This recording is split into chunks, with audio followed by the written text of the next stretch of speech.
જય માતાજી મિત્રો, આજે ફરી નવા વિડીયોમાં હું તમારી પાસે ગાજરના હલવાની રેસીપી લઈને આવી ગઈ છું। સૌથી પહેલાં આપણે આ ગાજર છે એને ધોઈ અને પછી એની છાલ કાઢી લેવાની। આવી રીતે આને છીણી લેવાનું। હવે આપણો ગાજરનો છીણ તૈયાર છે। સૌથી પહેલાં આપણે ગેસ ચાલુ કરશું।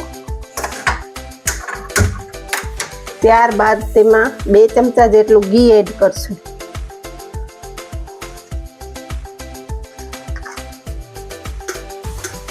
આપણું આ ગાજરનું છીણ છે એ બધું એડ કરી અને ઘીમાં સાતળવાનું છે। સાથે થોડી ઘરની ફ્રેશ મલાઈ પણ એડ કરવાની। આ મલાઈ છે એને આપણે એની સાથે સાતળી લેવાનું, એટલે એના કારણે ગાજર છે એ સારી રીતે સ્ટીમ થઈ જશે। હવે આપણે એમાં સ્વાદ મુજબ ખાંડ એડ કરશું।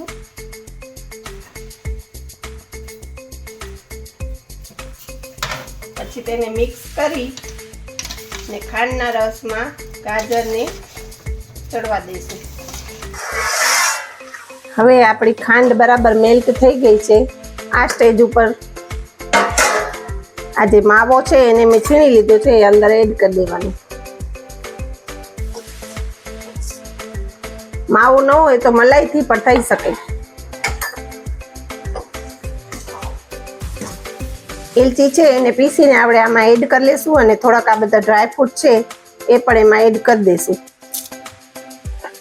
એલચીનો ભૂકો છે એને અંદર એડ કરી દેવાનો અને સારી રીતે મિક્સ કરી દેવાનું।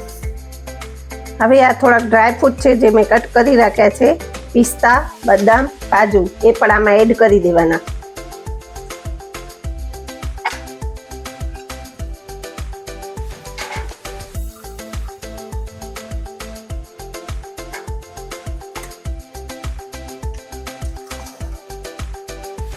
આપણો ગાજરનો હલવો બની ગયો છે। તમે જોઈ શકો છો એનો સ્ટ્રક્ચર કેટલો ફાઇન થયો છે। હવે આવી જ રીતે નવા વિડીયો માટે મારા ચેનલને લાઈક, શેર, સબસ્ક્રાઈબ કરજો। આવજો। જય માતાજી।